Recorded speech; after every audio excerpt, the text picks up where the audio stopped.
वजह से पीड़ित हैं? क्या आप ये जानना नहीं चाहते कि क्या इसके पीछे असल वजह? क्या आपको इस बात का अंदाजा है कि इस बार खांसी खतरनाक क्यों हो रही? इन सारे सवालों से हम आज आए दिन जूझते हैं और इसी पर आज हम बात करने वाले हैं कि खांसी से नया खतरा क्यों है। इसी पर सबसे पहले एक स्पेशल रिपोर्ट देखिए, फिर हम एक्सपर्ट के साथ जुड़कर बात करेंगे।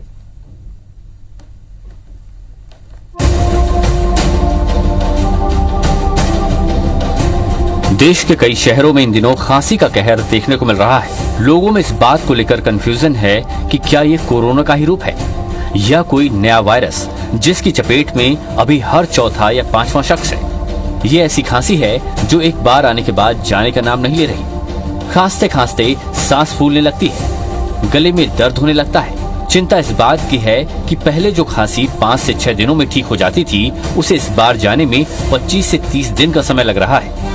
दरअसल इसके पीछे एक ऐसा अदृश्य वायरस है जो कोरोना तो नहीं है, लेकिन इसके लक्षण बिल्कुल कोरोना जैसे ही हैं। इसके वायरस का नाम इन्फ्लुएंजा ए H3N2 है। हर दिन इसके मरीजों की संख्या बढ़ती जा रही है। ICMR ने भी इस वायरस को लेकर देश में खतरे का अलार्म बजा दिया है और बिल्कुल कोविड वाली सावधानी बरतने की सलाह दी है, क्योंकि कोरोना की तरह इस वायरस से भी संक्रमित लोगों को सबसे ज्यादा दिक्कत खांसी और बुखार की है। खांसी और बुखार के लिए जिम्मेदार इन्फ्लुएंजा ए को मिनी कोविड क्यों कहा जा रहा है? आप भी उस खतरे को समझिए। जिस तरह कोरोना सीधे फेफड़ों पर अटैक करता है, जैसे कोरोना एक शख्स से दूसरे शख्स में फैलता है, ठीक वैसे ही इन्फ्लुएंजा ए नाम का ये वायरस भी एक दूसरे के संपर्क में आने से तेजी से फैलता है। जिस तरह कोरोना के कई केसेस में मरीजों को ठीक करने के लिए डॉक्टर्स स्टेरॉइड का इस्तेमाल कर रहे थे, वैसे ही इस बार भी कुछ मरीजों को इलाज में स्टेरॉइड की जरूरत पड़ रही है। Bureau report, IBC 24। तो जब कभी भी मौसम का परिवर्तन होता है तो सर्दी, खांसी, हल्का फुल्का बुखार ये आम लक्षण होते हैं, लेकिन कोविड के बाद कुछ लोग एक्स्ट्रा अलर्ट हो गए और कुछ लोग कोविड आने के बाद भी लापरवाही बरतते हैं। ये दोनों ही परिस्थितियां क्या चिंताजनक नहीं है? और ऐसे में जबकि खांसी थोड़ी दिनों में ठीक नहीं होती, लंबा चलती है, तकरीबन 1 महीने तक आपको परेशान करती, तो आपको क्या सतर्कता बरतनी है? इन सब के बारे में एक्सपर्ट से जुड़कर हम सीधी बात करते हैं। हमारे साथ आज यहां डॉक्टर AK द्विवेदी साहब सलाहकार हैं, आयुष मंत्रालय मध्य प्रदेश से हमारे साथ जुड़े हैं। डॉक्टर साहब नमस्कार, बहुत बहुत स्वागत है आपका हमारे खास कार्यक्रम में। Thank you Puneet ji. Doctor साहब, खांसी को लेकर के हम ये मानकर चलते हैं कि आम सर्दी खांसी होना ये नॉर्मल सी चीज है, और अब जब हम ट्रांजिशन पीरियड में आते हैं, सर्दियां जा रही हैं, गर्मियां आ रही हैं, तो कई दफा लोग ठंडा पानी पी लेते हैं, कई बार लोगों को इससे खांसी होने की तकलीफ होती है, लेकिन इस वक्त होने वाली खांसी लंबा चल रही है, जाती नहीं है, लोगों को सांस लेने में दिक्कत हो रही, परेशानी हो रही, ये क्या है और क्यों है? बिल्कुल सही बात कर रहे हैं पुनीत जी। हमारे पास पिछले 1-1.5 महीने में काफी ऐसे मरीज आ रहे हैं जिनको सूखी खांसी, सर्दी, जुखाम, उसके कारण बुखार और कमजोरी सबसे ज्यादा जो देखने को मिल रहा है, उनको इतना कमजोरी लग रही है। अगर आप देखेंगे वायरल कफ में अगर एंटीबायोटिक ले लेंगे तो उनको कमजोरी बहुत ज्यादा आ जाएगी। वो लोग जल्दी से ठीक होने के लिए एंटीबायोटिक ले लेते हैं। कोविड का जो दौर था उसमें सेल्फ मेडिकेशन का बहुत प्रचलन रहा, डॉक्टर्स की क्लिनिक बंद रही और मेडिकल स्टोर खुले रहे, तो उससे लोगों की खुद से दवाई लेने की आदत पड़ गई और वही अभी भी प्रयास कर रहे हैं। अभी उनको सर्दी हुआ, सर्दी को सोचते हैं तुरंत दब जाए या ठीक हो जाए, उसके लिए वो खुद से सर्दी की दवाई खा लेते हैं या एंटीबायोटिक खा लेते हैं। अगर बुखार आया तो बुखार उतारने की दवाई खा लेते हैं। उससे क्या हो रहा है कि उनका बुखार तुरंत न ठीक हो करके वो लंबा चल रहा है। अगर आपको सर्दी है और सर्दी की दवाई खा लेंगे तो वो खांसी बन जाएगी, सूखी खांसी बन जाएगी। कहने का मतलब यह है कि जो हमारा अपर रेस्पिरेटरी ट्रैक्ट है, अगर अपर रेस्पिरेटरी ट्रैक्ट में हम म्यूकस को दबाएंगे तो वो म्यूकस हमारे लंग्स में, फेफड़ों में जाकर के बैठ जाएगा और ये म्यूकस खांसी के रूप में हो जाएगा। कई बार पेशेंट आते हैं जिनको रात में सोने के बाद खांसी बढ़ जाती है और वो खांसने के कारण उनका रात भर नींद नहीं पूरी हो पाती है या सांस लेने की परेशानी हो रही है। इसमें होम्योपैथी की दवाइयां काफी कारगर साबित हो रही हैं। जी, ऐसे मरीज जो सभी प्रयास के प्रयास के बाद भी ठीक नहीं हो रहे जी। हैं, हमारे पास होम्योपैथी ट्रीटमेंट के लिए आते हैं। हमारे पास होम्योपैथी ट्रीटमेंट में सर्दी के लिए अलग दवाइयां हैं, सूखी खांसी के लिए अलग दवाई है, जो कफ स्पुटम वाली खांसी होती है उसके लिए अलग दवाई है, श्वास की जो परेशानी है उसके लिए अलग दवाई है। आप देखेंगे तो कोविड में भी आर्सेनिक एल्बम जो हमारे आयुष मंत्रालय ने सलाह दिया था, उससे लोगों की इम्यूनिटी काफी वृद्धि हुई और लोगों में बीमार होने की क्षमता जो है वो कम हो गई थी, मतलब लोग बीमार ही नहीं हो रहे थे। अभी लोग थोड़ा सा लापरवाह हुए हैं। कोविड के बाद जो लोगों में जी पार्टी का चलन आया है या लेकिन बाहर डॉक्टर साहब घूमने का चलन आया जैसा है, आपने मुझे स्वयं लगता है स्वीकार कि किया कहीं कि ना आज के दौर में सर्दी हो या खांसी हो, हल्का फुल्का बुखार हो, लोग कामकाजी हैं और अब उनको तुरंत राहत की आवश्यकता होती है। और होम्योपैथ को लेकर लोगों में एक मिथ है, लोगों में एक धारणा है, गलत भी हो सकती है कि अगर हमने होम्योपैथ की तरफ हम जाते हैं तो इसमें बनस्पत थोड़ा टाइम ज्यादा लगता है और लोगों को आजकल इंस्टेंट रिलीफ की आवश्यकता होती है। रात में खांसी हुई, बुखार हुआ, अगले दिन उनको सुबह जो है दफ्तर जाना है, उनको बोलने का काम करना है, उनको अपने प्रेजेंटेशन में जाना है, उनके लिए आपकी क्या सलाह है? पुनीत जी, आप जैसा बोले ये मिथ है, ये वास्तव में मिथ है। लोग जब 1 महीने की खांसी लेकर के आएंगे तो उसको ठीक होने में 7 दिन लगेगा। अगर 2 दिन की खांसी लेकर के आएंगे तो अगले 2 दिन में ठीक हो जाएगा।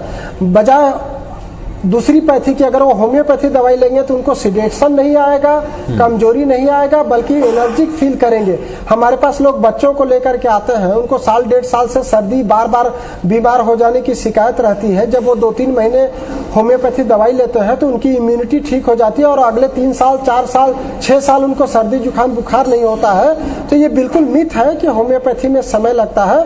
होम्योपैथी दवाइयां भी तुरंत कारगर साबित होती हैं, बजाय कि आपका बीमारी जो है एक्यूट होना चाहिए। 2 तरह की बीमारी होती है, एक क्रॉनिक, एक एक्यूट। अगर कोई 20 साल का अस्थमा लेकर के आया है तो उसको ठीक होने में 20 महीना लगेगा ही लगेगा। 20 साल से उसको अस्थमा था, 20 साल उसने दूसरी दवाई लिया, फिर भी 20 साल में अस्थमा नहीं ठीक हुआ। अगर हम उसको 20 महीने में ठीक करके दे रहे हैं तो मुझे लगता है कि ये बहुत जल्दी ठीक करके दे रहे हैं। लोग इनहेलर सालों लेते रहते हैं, इनहेलर से उनकी परेशानी कम नहीं होती है बल्कि बढ़ जाती है। वो इनहेलर उनके ऊपर काम करना बंद हो जाता है, तब वो हमारे पास होम्योपैथी ट्रीटमेंट के लिए आते हैं और हम लोग जो होम्योपैथी इलाज देते हैं उससे उनको बहुत जल्दी राहत मिल जाती है।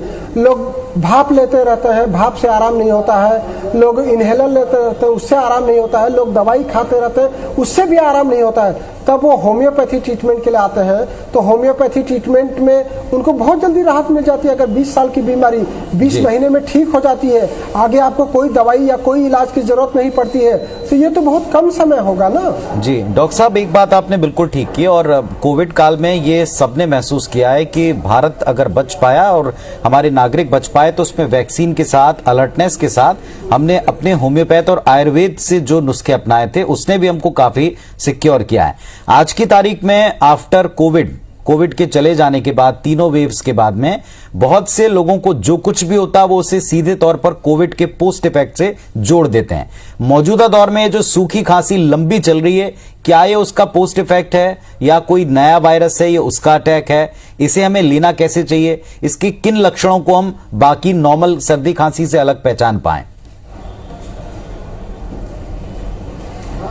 पुनीत जी, आपने बहुत ही अच्छा प्रश्न किया है। ये मैं बताऊं, कोविड के बाद जो लोग अस्पताल में एडमिट थे, अस्पताल में एडमिट होने के बाद डिस्चार्ज हो गए, उनके लंग का जो सीटी स्कैन था, उस समय सीटी स्कैन में पैचेस थे। डिस्चार्ज होने के बाद उनको कमजोरी बनी रही, श्वास की समस्या बनी रही और सूखी खांसी बनी रही। उसके लिए हमारे पास सैकड़ों मरीज आए और उनको जब हमने होम्योपैथी दवाई दिया तो उससे उनको बहुत तुरंत आराम हुआ। आपने जो दूसरा प्रश्न पूछा कि साधारण सर्दी खांसी और ये जो कोविड का इफेक्ट है, ये वायरल इफेक्ट है, उसमें क्या अंतर है, तो मैं आपको बताता हूं। अगर आपको साधारण सर्दी खांसी है जो हमेशा होती रहती थी तो उसके साथ आपको बुखार नहीं आएगा, कमजोरी नहीं आएगी उतना। लेकिन अभी का जो सर्दी खांसी है उसमें उसको बुखार भी आ रहा है और कमजोरी भी हो रहा है, तो वो कहीं ना कहीं दूसरे वायरल इन्फेक्शन की तरफ इंगित करता है। आप देखें, जब मैं बचपन में था तो लोग बोलते थे इओसिनोफिलिया हो गया या इन्फ्लुएंजा हो गया, उस समय इतनी ज्यादा जांचें नहीं थी। आज जैसे जैसे जांचें बढ़ रही हैं, हम नए वायरस की खोज करते जा रहे हैं। तो मुझे लगता है कि इस समय होने वाले सर्दी, खांसी, बुखार और कमजोरी को भी लाइटली नहीं लेना चाहिए। इसकी भी प्रॉपर तरीके से जांच किया जाना चाहिए। अगर हमारे शरीर में 1 महीने तक खांसी बने रहेगी तो हमारे जो लंग्स हैं, फेफड़े हैं, उसके टिश्यूज को इफेक्ट करेगी और उससे शरीर को दीर्घकामी परिणाम हो सकता है। उससे ILD हो सकता है, फाइब्रोसिस हो सकता है। तो अगर आपको खांसी लंबे समय तक चल रही है तो आप तुरंत डॉक्टर को दिखाइए, जरूरत है तो CT स्कैन कराइए और हो सकता है तो होम्योपैथी लीजिए। उससे आप फाइब्रोसिस और ILD जैसी कॉम्प्लिकेशन से बच सकेंगे। अगर आप खांसी को लंबे समय तक चलने देंगे तो अस्थमा हो सकता है, फाइब्रोसिस हो सकता है, ILD हो सकता है। आपको उसके कॉम्प्लिकेशन को जानना बहुत जरूरी है। मौजूदा दौर में जो खांसी है, क्या ये फाइब्रोसिस का लक्षण है या फिर ये नए वायरस का अटैक है? किस तरह से हम इसे समझ पाएं? हाँ, अगर वो एंटीबायोटिक को रिस्पॉन्ड नहीं कर रही है तो निश्चित रूप से वो वायरल परेशानी होती है। हमारे पास क्या है कि जब हम जांच कराते हैं और हमारे ब्लड जांच में कोई इन्फेक्शन नहीं मिलता है तो जनरली डॉक्टर यही सजेस्ट करते हैं कि कोई वायरस का अटैक है। तो इस तरीके से हमको, वही मैंने बोला कि इन्वेस्टिगेट करने की जरूरत है। जिस तरीके से कोविड के टाइम में लोगों ने इन्वेस्टिगेशन को अपनाया था और बीमारी से बच सके थे, उसी टाइप से अभी भी उनको प्रॉपर इन्वेस्टिगेशन कराना चाहिए, डॉक्टर से दवाई लेना चाहिए, सेल्फ मेडिकेशन से बचना चाहिए। अगर आप सेल्फ मेडिकेशन करेंगे तो उसके कॉम्प्लिकेशन स्वरूप ILD या फाइब्रोसिस जैसी घातक लंग की बीमारी से पीड़ित हो सकते हैं। डॉक्टर साहब, आज आपने एक बहुत अच्छी बात और लोगों को याद दिलाई है कि सेल्फ मेडिकेशन भी हानिकारक हो सकता है। लेकिन अगर हम सावधानियों की, सतर्कताओं की बात रखें, एक बार फिर से गर्मी बढ़ रही है, temperature day by day increase हो रहा है, होली का त्योहार निकट आ रहा है, ऐसे में लोगों का खान पान भी बिगड़ेगा। ऐसे में लोग ठंडी चीजों का भी सेवन ज्यादा कर लेते हैं, धूप से आते ठंडा पानी भी पी लेते हैं, दही मही और इससे बनी चीजों का सेवन भी हम ज्यादा करते हैं। प्रिकॉशंस हमको क्या रखने चाहिए? अगर खांसी है तो दवाओं के साथ, होम्योपैथिक दवाओं के साथ क्या प्रिकॉशंस रखने की आप सलाह देते हैं और कब तक? मैं तो यही सलाह दूंगा कि वो जो रोड पर पानी पूरी खाते हैं, अगर आपको सर्दी, खांसी, जुकाम या टॉन्सिल्स की परेशानी है या बार बार आपका गला खराब हो जाता है तो आपको सबसे पहले तो पानी पूरी से बचना चाहिए। आज देखते हैं हम बच्चे फ्रिज से ठंडा पानी निकालते हैं और पी लेते हैं। पी लेने से उसके टॉन्सिल्स में यहाँ पे रेडनेस आ जाता है, फिर वो एंटीबायोटिक खाते हैं। तो बार बार अगर गला खराब हो रहा है और आप ध्यान नहीं दोगे तो वो इन्फेक्शन हमारे लंग्स में सेटल हो जाएगा। तो उससे आपको बचना चाहिए। आप कोल्ड ड्रिंक, आइसक्रीम को बहुत ज्यादा इस्तेमाल न करें। जैसा आपने दही के बारे में बताया, तो दही हमारे आयुर्वेद में बताया गया है कि सुबह दही अमृत समान है, दोपहर में वो टेस्ट के लिए है और रात में वो जहर समान है। आजकल लोग रात में भी दही और रायता खाने लग गए हैं, उसके कारण वो बीमार हो जाते हैं। तो हमें पथ्य कुपथ्य का बहुत ध्यान रखना चाहिए। अभी हमारा जैसे गर्मियों का मौसम है तो अंगूर आ रहा है, ऑरेंज आ रहा है, मौसमी आ रहा है। लोग मौसमी का जूस पीते हैं। मैं रोड पर देखता हूँ गन्ने का जूस पीते हैं, उसमें आइस डलवा देते हैं। गन्ने का जूस बहुत लाभकारी है, लेकिन उसमें जब आपने बर्फ डाल दिया तो आपके लिए नुकसानदायक बन गया। तो हम खाने की चीजों को लाभकारी बनाएं, उसमें आइस डाल करके उसको नुकसानदायक ना बनाएं। बहुत ज्यादा कोल्ड आप लेंगे तो उससे बार बार गला खराब होगा, उससे आपको परेशानी हो सकती है। चलिए, तो डॉक्टर साहब हमारे साथ में लगातार बने रहेंगे और खांसी कैसे नए खतरे के तौर पर उभर रही है, क्यों उभर रही है, ये अब तक हमने जाना है। किन प्रिकॉशंस को हमने रखना है, ये भी हमने जाना है। लेकिन कितनी अवधि तक हमको ये सारी चीजें अपनानी है, क्या चीजें एकदम अलार्म है जब आपको फौरन डॉक्टर का रुख करना है, ये सब पूछेंगे डॉक्टर साहब से एक छोटे से ब्रेक के बाद।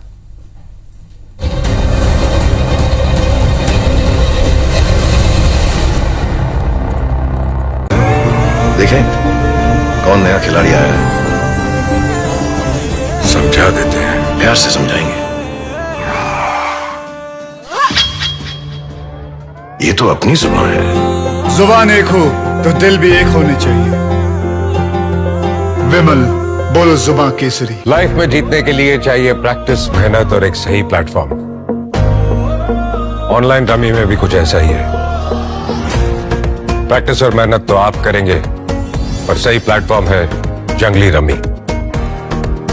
इनके और आपके जैसे 6 करोड़ असली प्लेयर्स जंगली रमी पर डेली रमी की सही चाल चल रहे हैं।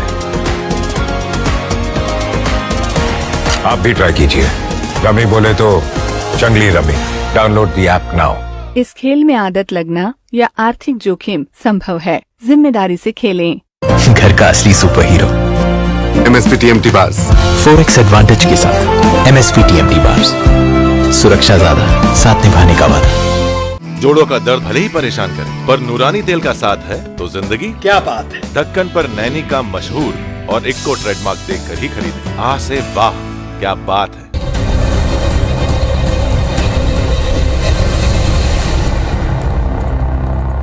तो मौसम के बदलने पर सामान्य तौर पर सर्दी खांसी होना ये आम सी बात है, लेकिन आज के दौर की खांसी सूखी खांसी जो लंबा टिकती है, 1 महीने तक लेती ठीक होने में, और इतना खांस के व्यक्ति परेशान होता है कि उसकी छाती में दर्द होता है, उसका दम फूलने लगता है। ये परिस्थितियां क्यों बन रही हैं, किसको लेकर ICMR ने क्यों अलर्ट जारी किया है, इन सब पर हम बात करें। हमारे साथ में डॉक्टर AK द्विवेदी, सलाहकार आयुष मंत्रालय मध्य प्रदेश तो हैं, साथ ही साथ डॉक्टर केदारनाथ देवांगन जी, छाती रोग विशेषज्ञ भी हमारे साथ जुड़ गए। डॉक्टर साहब नमस्कार, आपका भी बहुत स्वागत है।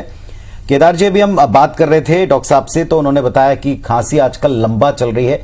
क्या ये पोस्ट कोविड इफेक्ट है? क्या हमारे लंग्स कमजोर हो गए हैं, या एक असरदार एक और वायरस का ये अटैक है? आप इसे कैसे देखते हैं, जिसको लेकर ICMR ने अपनी तरफ से गाइडलाइन दी?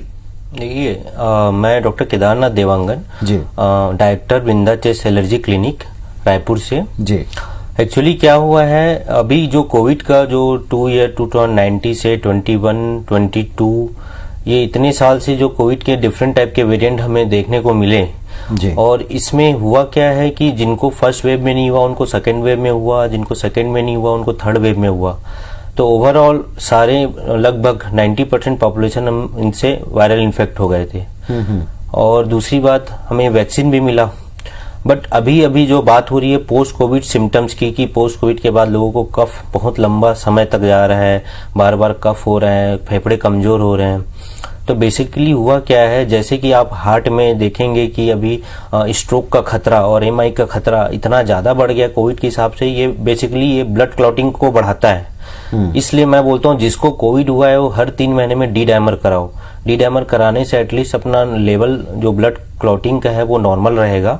उसी तरह पल्मोनरी आर्टरी जो रहती है फेफड़ों में रहती है, अगर उसमें भी क्लॉट फंस जाता है तो हमें सांस की दिक्कत हो जाती है, छाती दर्द करता है, और हम इसको अवॉइड करते रहते हैं तो धीरे धीरे ये जानलेवा बन जाती है। तो बेसिकली डी डायमर हर 3 महीने में टेस्ट कराइए। और दूसरा ये है लंबी खांसी का, कोरोना वायरस है। कोरोना वायरस के कारण क्या होता है, जो हमारी एपिथेलियम होती है लंग एयरवे की, और जो सिलिया होता है, जिस सिलिया के मूवमेंट के कारण जो भी हमारे फेफड़ों के अंदर सिक्रीशंस रहता है वो नॉर्मली बाहर फेंकता है, लेकिन ये कोविड उसको पैरालाइज कर देता है, ये कोरोना जो सिलिया रहता है। और दूसरा पैरालिसिस के साथ ही उनमें इन्फ्लामेशन कर देता है। और कई केस मैंने तो यहाँ देखा है कि एलर्जी के केसेस पोस्ट कोविड बहुत ज्यादा बढ़ गए हैं। तो डेफिनेटली ये वायरल का ही लोड रहा है, उसके कारण पहले अपन को इतने ज्यादा दिखते नहीं थे जितने ज्यादा अभी लोगों को कफ ज्यादा दिख रहा है। तो इस चीज के लिए आप डॉक्टर से सलाह लें, प्रॉपर एक अपना पल्मोनरी फंक्शन टेस्ट कराएं, आपकी लंग की कैपेसिटी कितनी है, कितना अंदर में स्वेलिंग है, और उसके लिए सही उपचार करवाएं, अपने डॉक्टर से परामर्श लें। जी डॉक्टर देवांगन, जो टेस्ट आपने बताएं, क्या लोग अभी आपको लगता है उतने अवेयर हैं कि वो टेस्ट करवा रहे हैं? और खांसी एक बार शुरू होने पर 1 महीना ले रही है ठीक होने में, जबकि लोगों को आदत है मेडिकल से कुछ दवाइयां लेके उसे 3-4 दिन में ठीक करने की, और अब ऐसा हो नहीं रहा। क्या केस बिगड़कर आप लोगों के पास पहुंच रहे हैं? जी, बेसिकली ऐसा हो रहा है कि पहले लोग सिंपल वायरल होता था जिसमें लोग एंटीबायोटिक ले लेते थे, एंटीपायरेटिक, जिससे कि वो नॉर्मल उतना इन्फेक्ट लंग को करता नहीं था, जिससे कि जल्दी ठीक हो जाता था। अभी ये लंग को थोड़ा डीपर लेवल में कोविड जो है पूरा डीपर लेवल में उसको डैमेज कर रहा है। और कई लोग का तो फाइब्रोसिस हो चुका है, कई लोग का एपिथेलियम, इंडोथेलियम जो लंग्स का है उसका सब डैमेज हो चुका है। तो इसके लिए अपन क्या करवाते हैं, सिंपल एक पल्मोनरी फंक्शन टेस्ट कराते हैं, देखते हैं कि अंदर जो कफ हो रहा है वो स्वेलिंग की वजह से तो नहीं है कि जो इन्फ्लामेशन हुआ है कोरोना वायरस के कारण। तो उसमें हम इनहेलेशन थेरेपी देते हैं। लोगों का काफी मिस भ्रांतियां बोलूंगा मैं, इसमें क्या होता है, लोग सोचते हैं कि इनहेलर ले रहे हैं कि हमें अस्थमा है, दमा है, सर के पास गए, सर ने इनहेलर लिख दिया, लेकिन वो इनहेलर से बेसिकली वो स्टेरॉइड ही है जो अपन जो ओरल खाते हैं वो सिस्टमेटिक एब्जॉर्प्शन होके पूरे बॉडी में साइड इफेक्ट देगा स्टेरॉइड। वही स्टेरॉइड अपन माइक्रोग्राम में इनहेलर के थ्रू लेते हैं तो वो डायरेक्ट अपने रेस्पिरेटरी एपिथेलियम में इफेक्ट करता है और जो भी स्वेलिंग, जो भी मॉडलिंग, रीमॉडलिंग होती है उसको चेंजेस करते हैं और नॉर्मलाइज करता है। ऐसा नहीं कि आपको जीवन भर इनहेलर लेना पड़ेगा। बट मैं इसके लिए जो पोस्ट कोविड में से लोग जो बार बार परेशान हो रहे हैं, जिसकी सांस फूल रही है, सीना जकड़न जकड़न लग रहा है, भारी भारी लग रहा है, बार बार छींके आ रही हैं, रात को ज्यादा तकलीफें हो जा रही हैं, तो वो जरूर परामर्श करें एक बार अपने बेसिकली पल्मोलॉजिस्ट या छाती रोग कोई भी जिनसे जाके आप अपना लंग्स को जरूर दिखाइए, इसको इग्नोर मत कीजिए। जी डॉक्टर देवांगन, एक अंतिम बात कि आज के दौर में अब जब हम होली के करीब हैं, खान पान में भी बहुत सारी चीजें अप्स एंड डाउन होती हैं और ये एक ऐसा गैदरिंग का ही पूरा त्योहार है, लोग एक दूसरे के पास रहते हैं, जबकि आईसीएमआर ने खांसी को लेकर कहा है कि आप इसे कोविड की तरह ही लें, समझें और थोड़ी सी प्रिकॉशन वैसे ही अपनाएं। क्या इस महीने में, इस मंथ में आप लोगों को सलाह देते हैं? जी, बेसिकली मैं बोलता हूं कि हमारे यहाँ जो लॉकडाउन नहीं हुआ और जो वैक्सीनेशन लोगों को लगा है, काफी लोगों को, बाकी अदर कंट्री में क्या है लॉकडाउन लगा दिए तो क्या है वेव्स जो हैं और ज्यादा घातक हो गया और ज्यादा वेव्स आ गए, जबकि हमारे यहाँ कुछ लॉकडाउन नहीं हुआ। तो एक हर्ड इम्यूनिटी नाम की एक चीज है जो पूरे मास इम्यूनिटी जो बोलते हैं, हर्ड इम्यूनिटी, वो थोड़ी बहुत लोगों में स्ट्रांग डेवलप हो गई है। हाँ, इसका मतलब ये नहीं है कि नॉर्मल जिसको कोल्ड कफ हो रहा है आप अपना जो अपना रेस्पिरेटरी हाइजीन है, जो हैंड वॉशिंग है और जो अभी अपना डिस्टेंस मेंटेन करना उसको भूल जाएं, क्योंकि हमारी इम्यूनिटी तो अच्छी है लेकिन जिसकी इम्यूनिटी अच्छी नहीं है उसको दिक्कतें बढ़ सकती हैं। तो मैं होली में भी लोगों को सलाह दूंगा कि जिसको रंगों से एलर्जी होती है उनको थोड़ा सा एक बार आप, ठीक है होली का त्योहार है, कोई बुरा नहीं मानता, लेकिन एक बार आप जरूर पूछे कि आपको एलर्जी तो नहीं है, आपको कोई दिक्कत तो नहीं होती है, तब जाके आप रंगों का यूज करो। और आजकल तो ऑर्गेनिक कलर्स आ रहे हैं जो काफी मार्केट में सेफ है, तो आप उससे भी यूज कर सकते हो। जी डॉक्टर द्विवेदी, आप फाइनली लोगों को क्या सजेस्ट करेंगे, क्या सलाह देंगे? डूज एंड डोंट्स के बारे में आप कुछ बताना चाहें जो खांसी से उनको बचा पाए या होने पर उनको जल्दी क्योर कर पाए? पुनीत जी, जैसा कि अभी डॉक्टर साहब बात कर रहे थे कि हर 3 महीने में लोगों को जांच कराना चाहिए। नॉर्मल व्यक्ति कहाँ से जांच कराएगा? जो बीमार है वही नहीं जांच करा रहा है, वही नहीं डॉक्टर के पास जा रहा है, पहले वो पास के स्टोर से कफ का दवाई खा लेता है। जब तक लोगों में खुद से अवेयरनेस नहीं आएगी, मेरे काफी सारे मित्र हैं जो ENT स्पेशलिस्ट हैं, कोरोना के समय जब मैंने उनसे बात किया तो बोले सर हमारे देश में सर्दी खांसी को तो कोई बीमारी ही नहीं मानता है। लोग सोचते हैं कि काढ़ा पी लेंगे, ये खा लेंगे, वो पी लेंगे, तो उसी से क्या है बीमारी क्रॉनिक होती चली जाती है। तो आप जो डूज एंड डोंट डूज की बात कर रहे हैं वो बहुत जरूरी है। मुझे लगता है कि लोगों को जल्दीबाजी नहीं करना चाहिए। अगर आपको कोई बीमारी हुई है तो आप एक कंसल्टेशन के लिए अगर आप डॉक्टर को दिखा लेते हो तो आप बीमारी के कॉम्प्लिकेशन से बचते हो। लोगों को लगता है कि डॉक्टर के पास जाएंगे तो वो बहुत ज्यादा फीस ले लेगा, बहुत ज्यादा जांच करा लेगा, बहुत ज्यादा दवाई लिख देगा, उसके चक्कर में वो खुद ही उसका इलाज कर लेते हैं, वो गलत है। उससे बीमारी और लैंगरआन हो जाती है, जैसा कि बता रहे थे डॉक्टर साहब की टिश्यू लेवल पे चली जाती है। मैंने पहले ही बताया कि ILD या फाइब्रोसिस में बदल जाता है। तो आपको अगर 2 दिन 3 दिन से ऊपर सर्दी खांसी बुखार है तो आप किसी भी नजदीकी स्पेशलिस्ट को दिखा लीजिए। एक कंसल्टेशन करने में कुछ नहीं बिगड़ रहा है। अगर उन्होंने सिंपल सा जांच लिखा है जो 200-400, 500, 1000 रुपए में हो जा रहा है तो आपके हेल्थ से बढ़कर के 200-500, 1000 रुपए नहीं है। आपको जांच कराना चाहिए और जितने दिन का दवाई लिखा है डॉक्टर ने उतने दिन का लेना चाहिए। जैसे अभी लोगों ने, डॉक्टर साहब बोल रहे थे कि लोगों ने जैसे ओरल स्टेरॉइड लिया वैसे ही इनहेलर में स्टेरॉइड लिया। अभी स्टेरॉइड लेने के बाद मेरे पास काफी सारे पेशेंट आ रहे हैं जिनको एवियन हो गया और वस्कुलर नेक्रोसिस। कई लोगों ने नाम ही नहीं सुना था कि एवियन जैसी कोई बीमारी होती है और वो स्टेरॉइड के मिसयूज के कारण एवियन जैसी जटिल बीमारी से पीड़ित हो गए।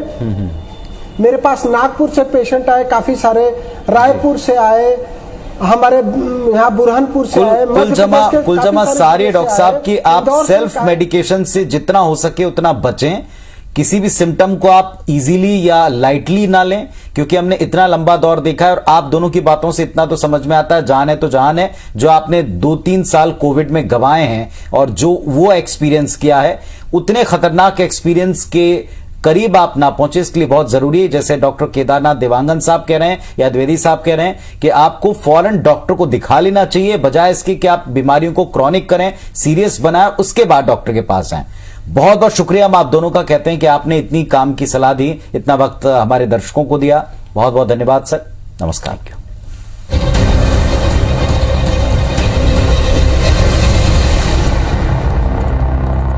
This program was brought to you by Harshit Landmark, premium world class flat with luxurious amenity, Ring Road नंबर 2 हीरापुर रायपुर, सुयश हॉस्पिटल कोटा गुडियारी रोड रायपुर। अब सुयश हॉस्पिटल रायपुर में किडनी ट्रांसप्लांट की सुविधा उपलब्ध। बिट्टू जी एंड गीतांजलि इंदौरी पोहा, स्वच्छ स्वादिष्ट हेल्दी पोहा, बात तो बस क्वालिटी की है। Galaxy lounge hair skin makeup and academy, Raipur शहर में मेकअप हेयर ट्रीटमेंट एवं एकेडमी के लिए सर्वश्रेष्ठ संस्थान। The great India school Raipur, an ideal day boarding and residential school, a wholesome learning experience for your child. Nagoda TMT, संकल्प मजबूती का रिश्ता सदियों का। Admission open play group class 1 to 9 and 11th milestone academy, Junwani road Bhilai और बलदेव फर्नीचर। विवाह के शुभ अवसर पर खरीदे नई रेंज, विशेष ऑफर अवेलेबल। भरोसा 43 सालों का, गुरु नानक चौक, जनकबाड़ा रायपुर।